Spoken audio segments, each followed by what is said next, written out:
Coming up on this episode, me and Dave delve into 2 years of creating content. The good, the bad, and the ugly. Look, it is a little bit of a ranty one, but there's definitely something to be learnt from this episode. And there's definitely something to be learnt from doing content and doing any venture in that sense. Like, put the time in and learn something. That's the biggest takeaway from this episode. But there is a lot more in it than that. So let's go get into it.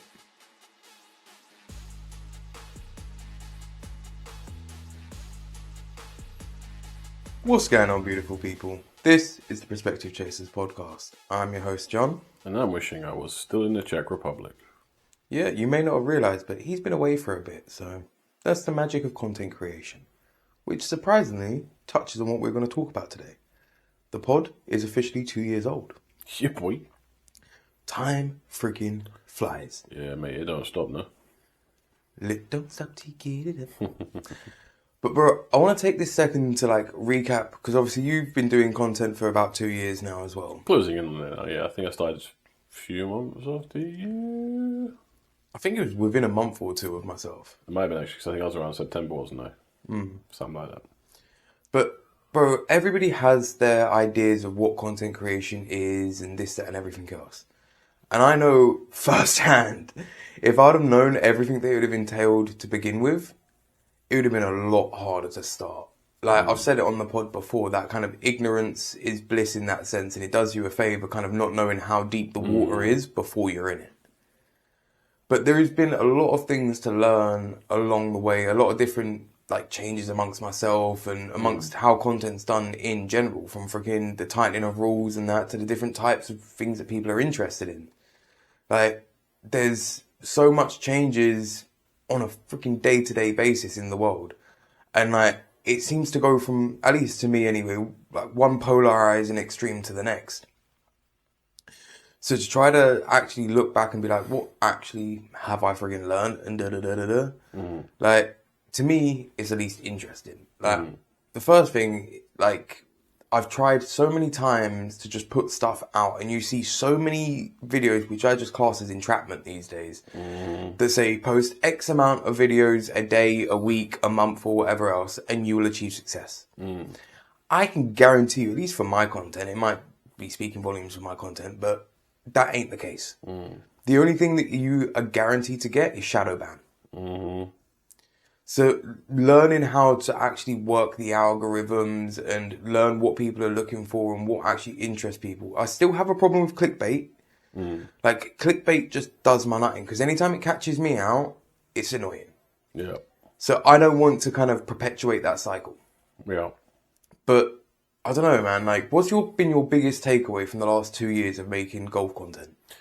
There's two takeaways. Well, hey. And they're not positive. Go on.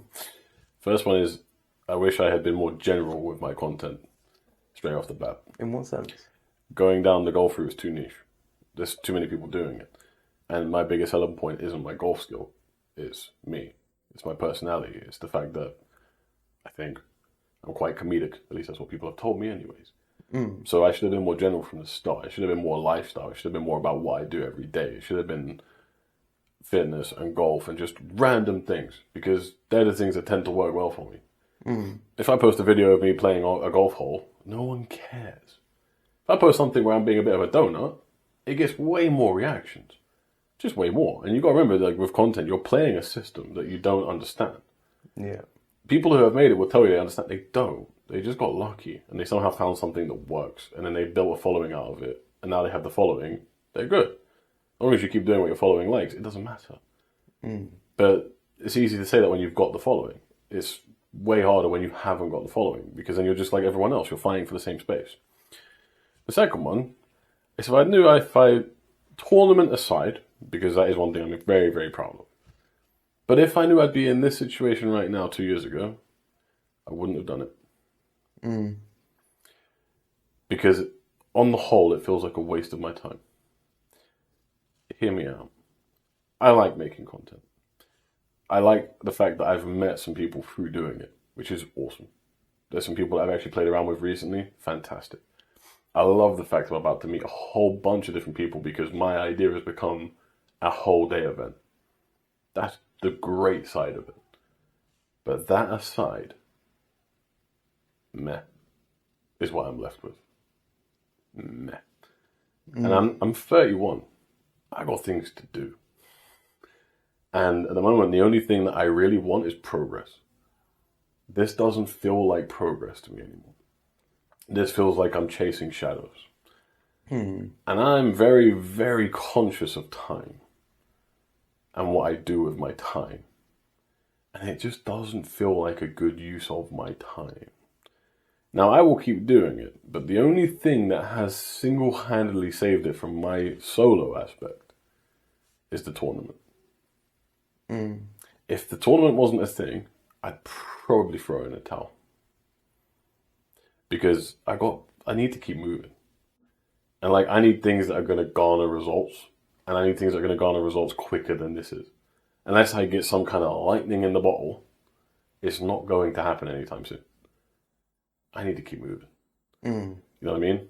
I want to live in my own place with my missus. I want to actually build an empire with my missus. I want to go and see things, do things, and actually just enjoy living.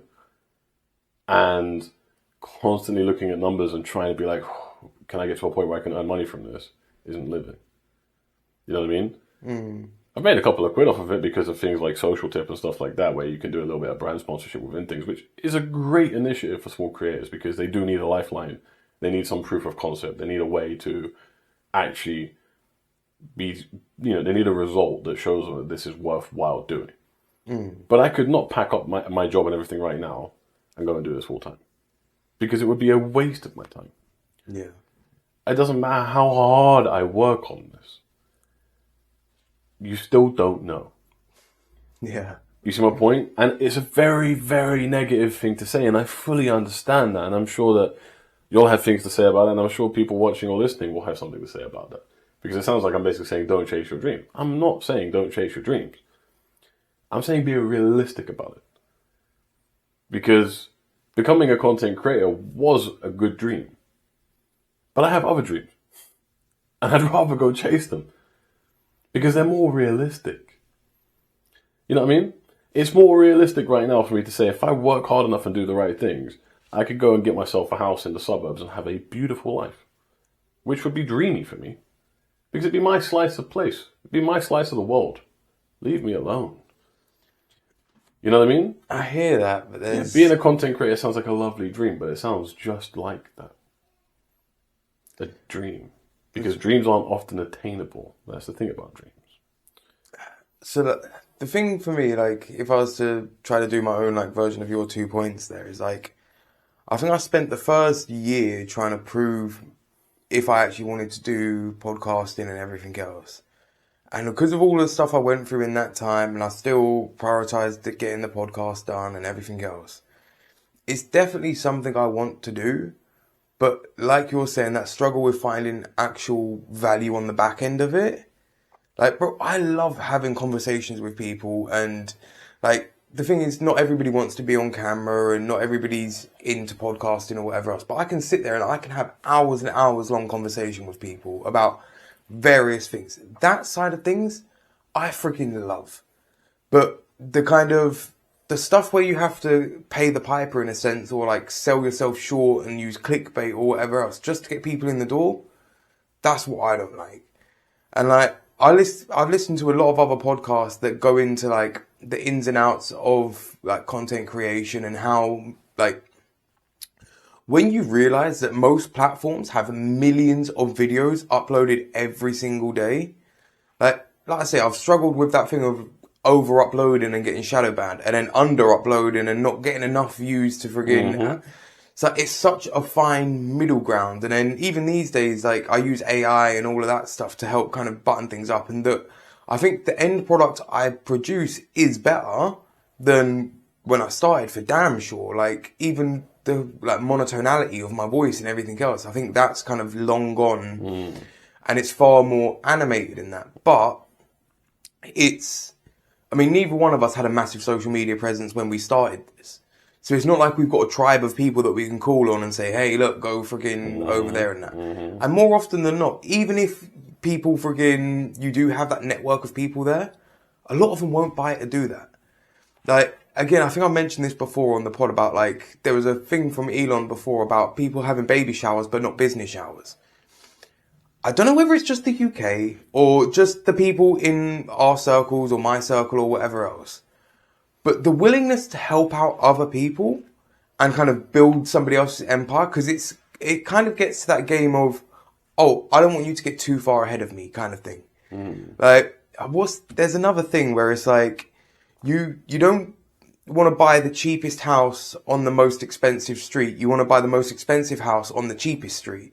So then, in comparison to who you're around, your quality of life seems better. So it's like that old thing of keeping up with the Joneses. Everybody's trying to compete with somebody, and content creation is such a dog-eat-dog world like that.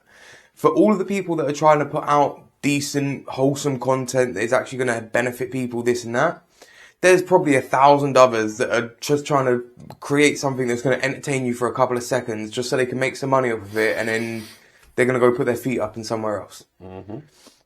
But then, again, it comes back to that kind of like question of consumer versus creator. Because if people ain't consuming this type of stuff, they'll stop creating it. But people are obviously looking for that level of escapism. And the pod isn't that escapism. A lot of the time it's me sitting down or us sitting down talking about real world freaking things. And I think if I'd have known how hard it would be to actually get like a solid voice out into a freaking world of absolute chaos and carnage, when, I mean, these days you can't even trust AI generated or genuine real people. Like, deep fakes have got so freaking deep. You could run this whole podcast freaking without us.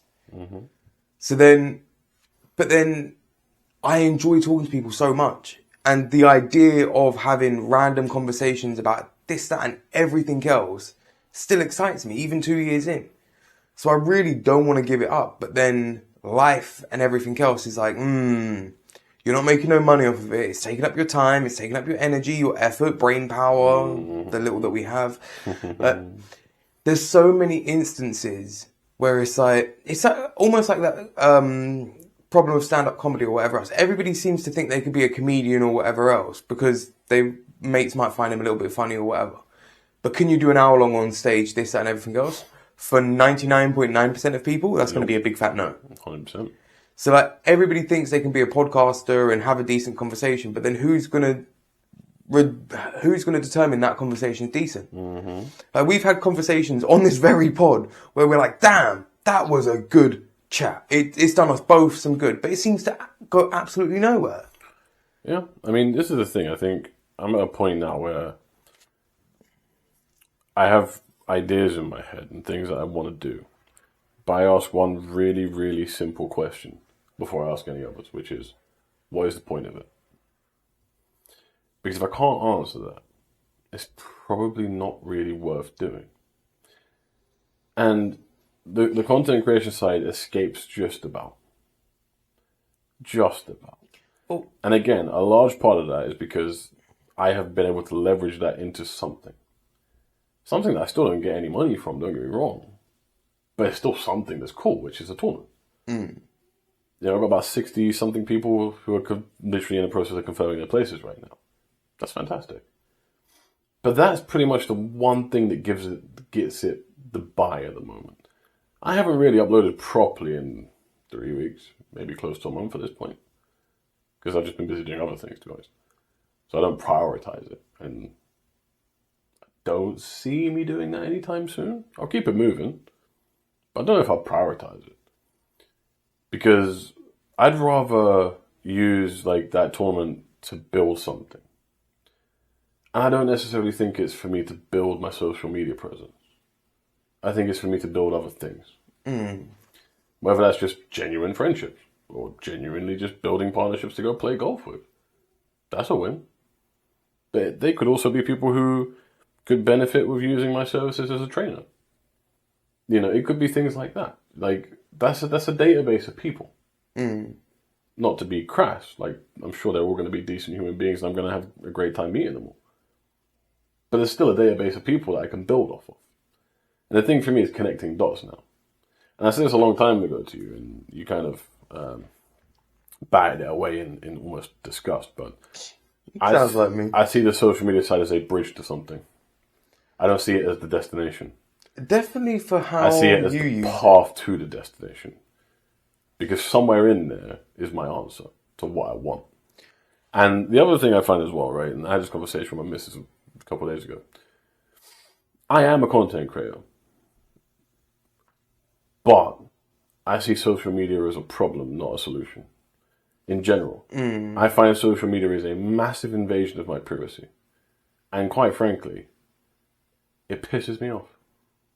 More than anything. It doesn't bring me happiness.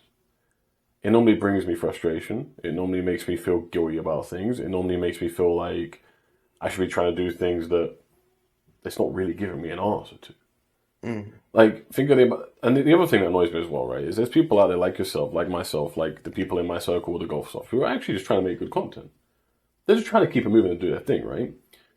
But what do they lose out to? What do people want to watch? Someone who's actually busting their ass on a driving range or a golf course and really practicing and making really good content with it and traveling about the place to make content, or someone sitting here who's like really trying to make a podcast work and it's a one-man band, but once you get me a platform, then I can go and reach out to more people when I have a platform and it'll be a really cool thing. Or do they want to doom scroll through some stuff that's made by basically robots at this point that someone's set up to do and they profit off of? Well, look, Because most of the stuff that people watch, if they go through their reels on Instagram or whatever, will be generic crap that's made by someone putting a prompt into a machine now. Yet that makes them money. But actually going out there and busting your ass off, trying to make something that's really good, that you're really proud of, gets you nothing. What's the point? this is the thing though, like, bro, a lot of people have teams of people to do their like social media You stuff. have whole data centers for things now.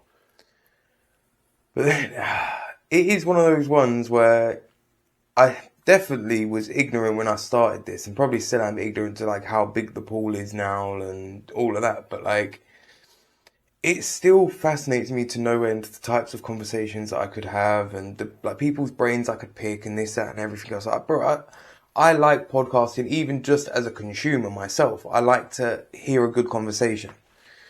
So it definitely annoys me and fucking grinds my gears, for a more PC term way of saying it. But like, again, it comes back to that thing of like creators versus consumers. Because if people were looking for more genuine, wholesome stuff, and if people realized that, oh, that's AI, let's swipe off of it, the type of content created, like, that stuff just wouldn't thrive. But again, people's curiosity seems to get the better of them. And It's not even curiosity. I disagree. People get distracted. That's the problem. People are so ingrained in routines that they're not aware of it. Because we all fall for it. We could boot up Instagram with the intention of actually going in there to DM someone that we said we would message them about something, right? But get sidetracked for half an hour looking at garbage reels. But then this is the same thing of like, on a previous episode when we spoke about that, like there were 70 people to design how one of the iPhone boxes opened. Like, there are more people set out to take your attention and distract you and this and that and everything else than there is trying to say, no, do something good with your time. Like, there are so many instances that I could literally throw out off the top of my head that is just like, I don't want to say life, because life is indifferent, but society going like, hey, go this way, do this, do that. Look, there's a new series for you to watch. There's like the freaking billboards all over the place. The freaking signposts everywhere. That's the people trying to make something look as exciting as possible, freaking, or as tasty as possible. Bro, the adverts that you get and everything else, like, bro, every advert blatantly lies about their product. But yet people go out and they flood to that product and they freaking buy it and freaking, bro, like the whole Red Bull had a freaking massive thing about they got sued because somebody basically went after them for the Red Bull gives you wings thing. So that's why they've got 3 eyes in wings. So they can say, no, like we literally don't mean wings or whatever else. But it's just another advertisement trick where people are like, oh, we're going to oversell this. Like, bro, freaking, I consume energy drinks on a regular basis. They genuinely don't give me much energy. If anything, like you're saying, it's that routine, it's that habit, it's that, oh, that's my drink I have in my cup holder when I'm driving, or that's my morning freaking beverage, or whatever it is. And it's almost designed, or like society seems like it's designed to just get you on one of those hooks. Bro, how many people are stuck on the hook of Friday nights out and Saturday nights out and that, and then they've spent freaking 2/3 of their income trying to forget the frigging week that they've just lived through, and now they've got to frigging coax themselves through the frigging next week. So then when you're trying to build something off the back of that, especially something in the social media space where there is so many people, and again, there's always going to be somebody that's willing to go lower than you're going to go. Correct. That's just it. I mean, it's the thing, bro, you know? How do you summarize how you feel after doing this for 2 years?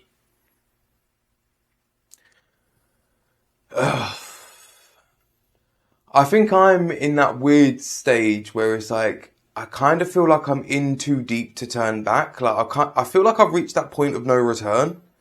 But at the same time, there is a massive part of me that's like, bro, you've given 2 years of your life to this, and you've barely got a blip on the radar. You've not made a penny, and it's cost you freaking literally thousands of pounds to freaking set up in that. So, is it really worth it? Yeah. And man, I cannot give you a genuine answer right now. And that's freaking disheartening for me. And I like for the pods to be a beacon of positivity as much as it can be. But again, more than anything, it's about honesty and reality. And the honest reality is, it's a freaking hard road. And when you've got other parts of life to freaking focus on, like, bro, if I didn't have like freaking a job, dad life and everything else, and it was just 100% of the time, do content creation, freaking vlog every freaking minute of my life. I'm like, hey, look at me, look at me, look at me. Completely different story. But I don't have that to think. And the whole thing why I don't really like 9-to-5 jobs and all of that stuff is because every company these days seems to want your blood, sweat, tears, your weekends, every waking hour that you've got. But then, is that any different to this demon? Because it seems to be that's what you need to do, or just get freaking sheer lucky and freaking have something that freaking shoots to the roof and freaking gets people or whatever else. Like, but then trying to guess the algorithm on various platforms, because every platform's algorithm is going to be different. Like, if you're coming in it from an uneducated standpoint in the terms of like social media and all of that stuff, what hope do you genuinely stand? And when you haven't got people that are like, oh, like, I mean, you have people that are saying like, oh, we'll show you this for a price. Mm-hmm. Like, everything comes with its price. And that's the thing that really does me in. Like, 100%. We want to be making money off of it and everything else. So we want it to freaking pay off or whatever. But do you really have to sell your soul to get there? Because I'm not willing to sell my soul. And that's the thing. And like, this is it for me. I mean, I'm very blessed that I have a proof of concept if I wanted it, I guess. Which is that through the power of social media, I have managed to get a whole bunch of people to come together to play a golf tournament next Wednesday. From around the world, no? To an extent. Or around There's a couple of people coming in from Europe, which is awesome. So yeah, like, I have managed to make that a thing. So, cool, that's great.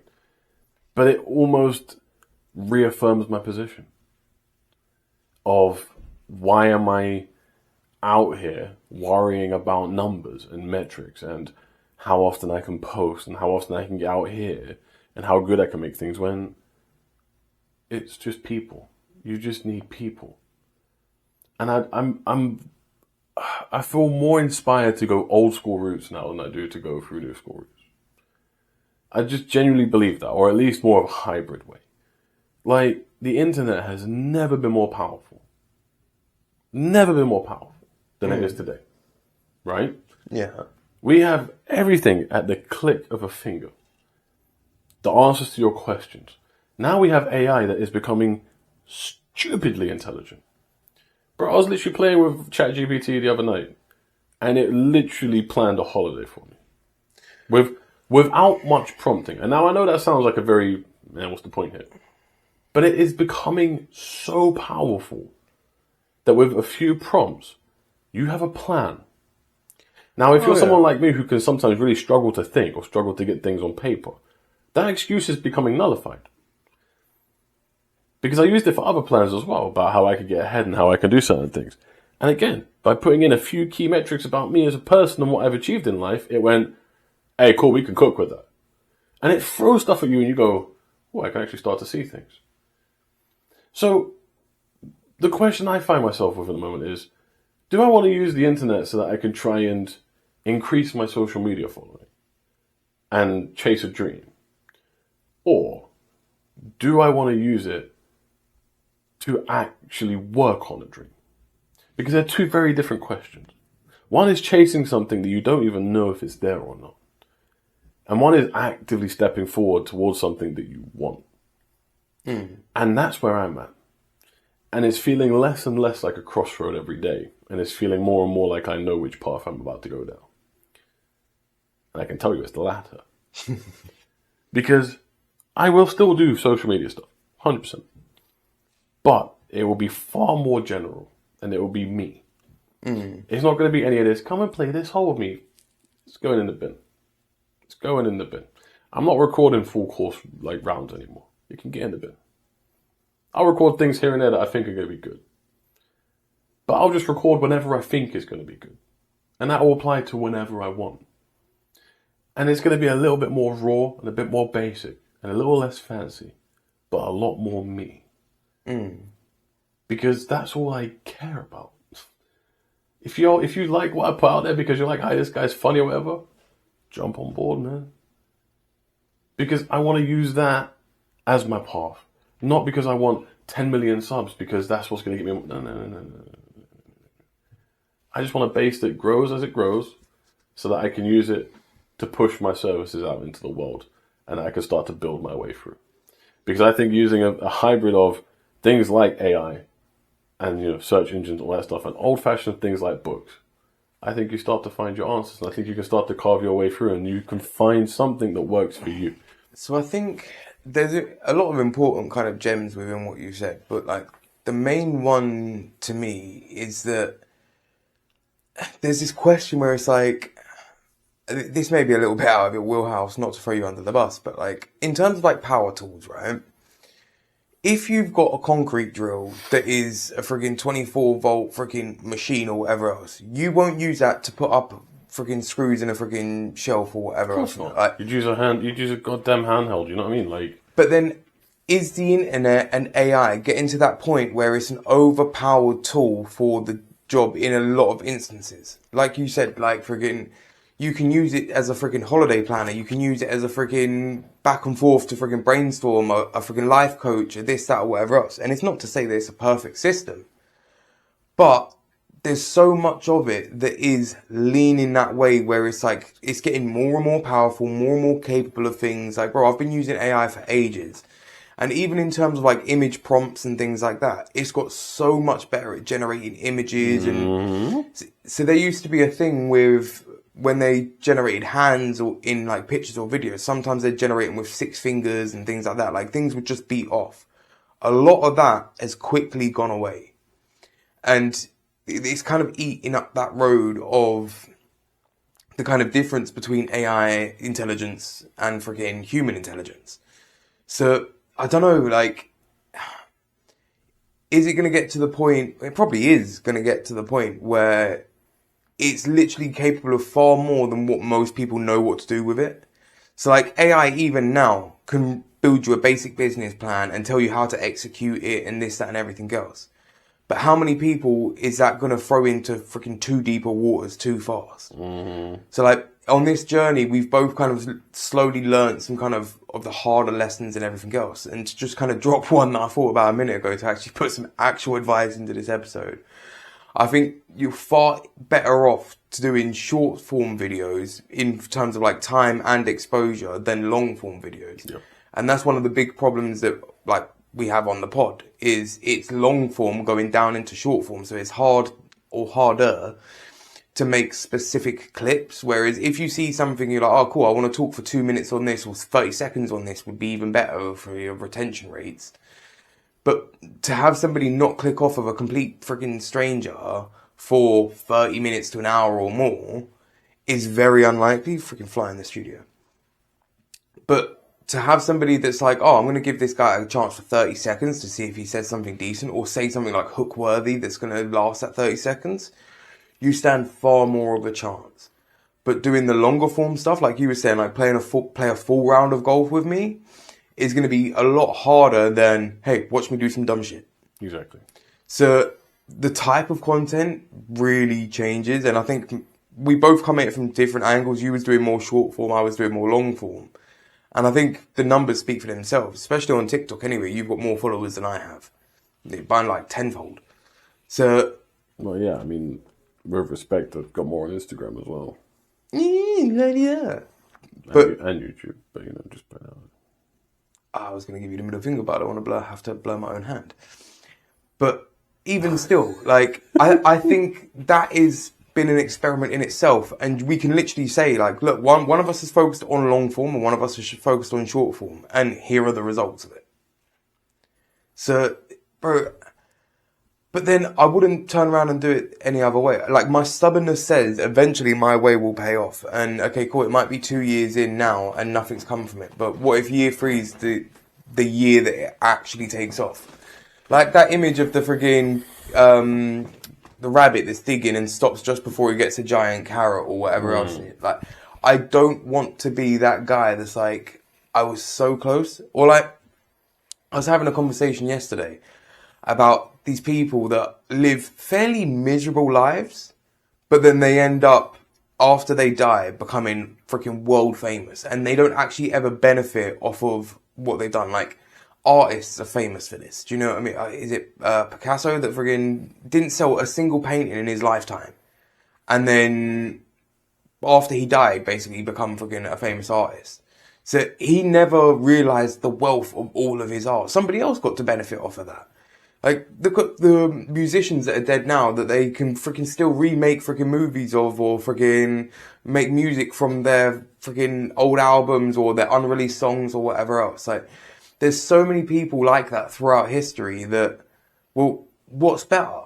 Never doing anything or never being able to realise it in your lifetime? Because if, okay, cool, this pod may not take off in my lifetime, but who knows, in 50 years or freaking hopefully longer after I'm gone, maybe somebody will stumble across this and maybe then I'll get immortalised and it'll be like, oh damn, like there was once this guy sitting down trying to talk some sense and now we're in a freaking world of completely freaking generated stuff. We don't know what's freaking makes sense or what anymore, so this is now valuable. Like, I mean, I've been around a fair bit of death in my life, so I can deeply understand the kind of, the absence makes that freaking thing more valuable in so many senses. Like, but even taking like my mum, for example, like she's been gone 4 years now, but the value of one conversation now with her, when freaking before, if she phoned me, I'd have probably gone, oh, what's she want? Whereas now it'd be like, oh damn, like I really want to talk to you. Like, it's been so long since we've spoken. I've got so much to tell you, this, that, and everything else. Whereas, yeah, when somebody's around, or like, if social media took off for both of us off the bat, how much respect would we have for it, opposed to going like, yeah, well, that was easy. Yeah, but I also weirdly can't help but think that if it did take off, I'd hate it. Really? Yeah. Why so? Is that kind of like having to feed the masses mentality?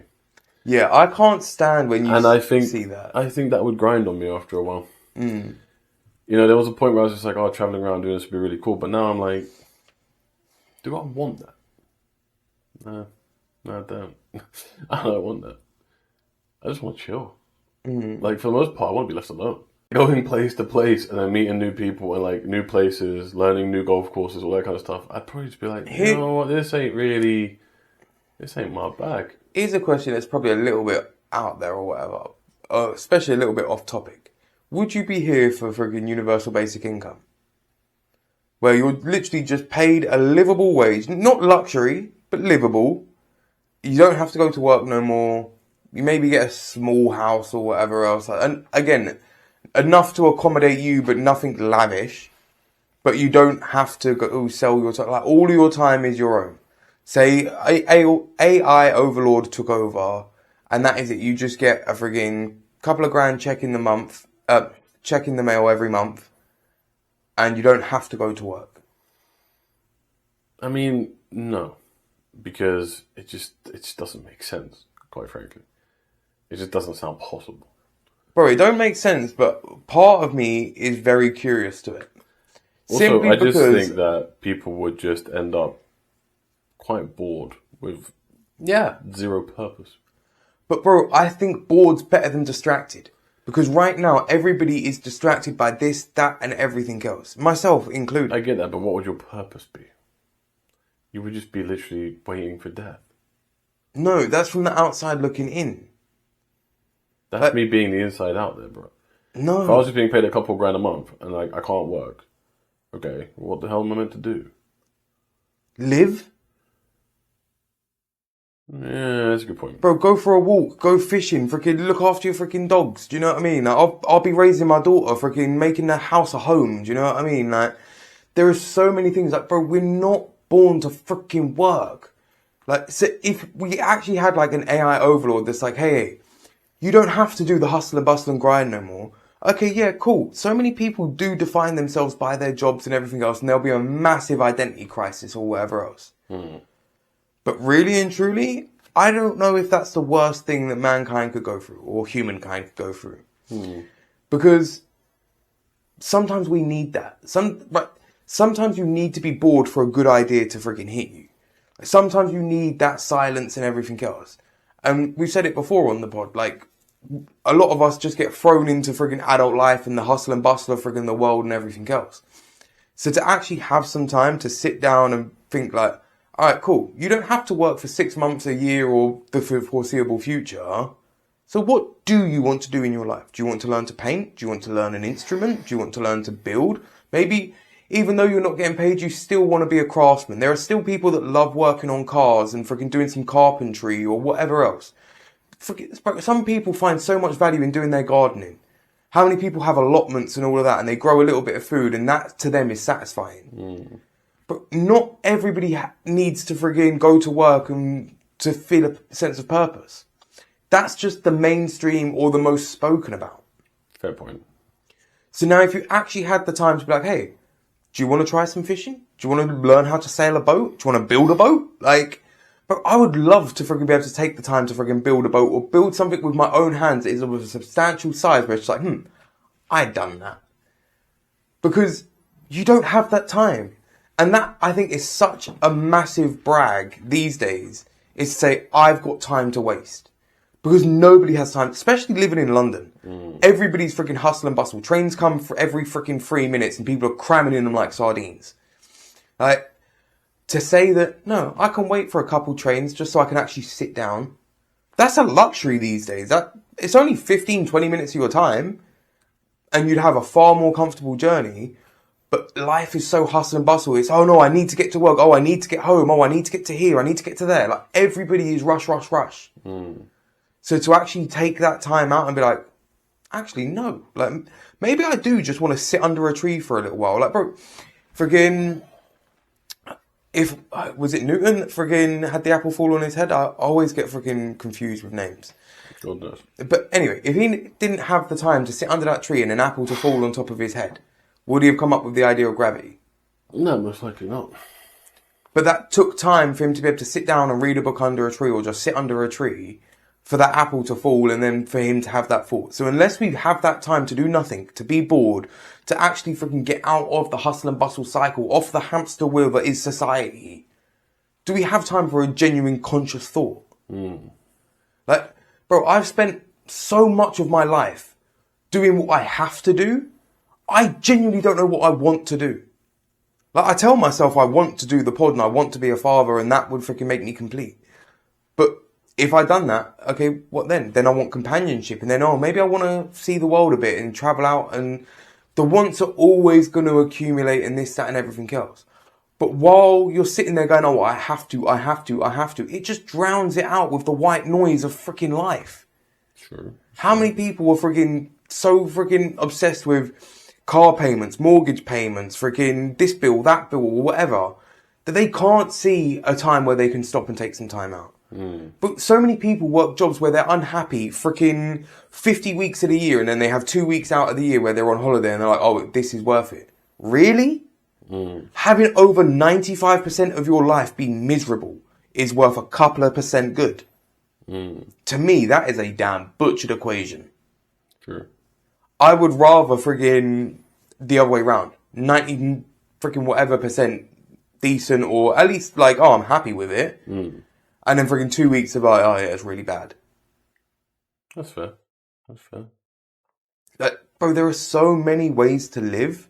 And I think that's one of the biggest things that the pod has taught me or whatever. Like, it's actually made me think a lot about life in the 2 years that I've been doing it. Like, I never took that time to, bro, like, if you would have said to me, John, start a diary, I'd have been like, no. I'd have thrown a lot more shade on it than that, to be fair. But, let's be polite. But to sit down and talk it out, and because I feel like I'm giving value to other people, it gives more value to me. But if you're like, oh, John, sit down and make sense of your own thoughts and emotions and this, that, and everything else, I'd have been like, who's got time for that? But then when you're like, oh, John, sit down and do a podcast, oh, that's different. Because now I've fooled myself into thinking I'm being productive and being of benefit and this, that, and everything else. So trying to like tweak your own mind and things like that, like have that time to actually understand your wants, your needs, your desires. That is a luxury. Having disposable time, I think, is a bigger flex than having disposable income these days. That's a fair way of looking at it. No? No, that's good food for thought. Right, should we wrap this bad boy up because it's getting sweaty? Yeah, mate, I'm roasted. Right. The seed for this episode is going to be, ask yourself, what can you put some time into? Look, it might take a lot longer than expected. To be fair, if it's anything worthwhile, it's definitely going to take longer than you expected, or longer than you thought, or longer than you wanted. But it's not to say that it's not going to come without its lessons. Like, we learn the greatest lessons in our biggest failures. So freaking fail. Even if it takes you a while to fail, even if you fail over and over and over again, give yourself that opportunity, because you might learn something freaking mind-blowing. And yeah, this has been a bit ranty and probably a bit negative in terms of like content creation, But then even after all of that moaning, we're both still sitting here going like, we're still going to do it in one form or another for the foreseeable future. So it can't be that bad, because neither one of us want to give it up, although we're 2 years in without actually freaking having a substantial payoff or any real payoff from it. So whatever it is you're thinking about starting, freaking start and freaking dream big. Like, the bigger it is, the more unreasonable it is, the freaking better. At least in my opinion. Freaking go for it, because you'll learn so much along the way. It might be that, okay, this thing's just a stepping stone and on to the next. Or it might be, oh damn, you've stumbled upon your dream and you've won the proverbial lottery in that sense. So freaking put the work in and find out. All the best, and we'll catch you on the next one.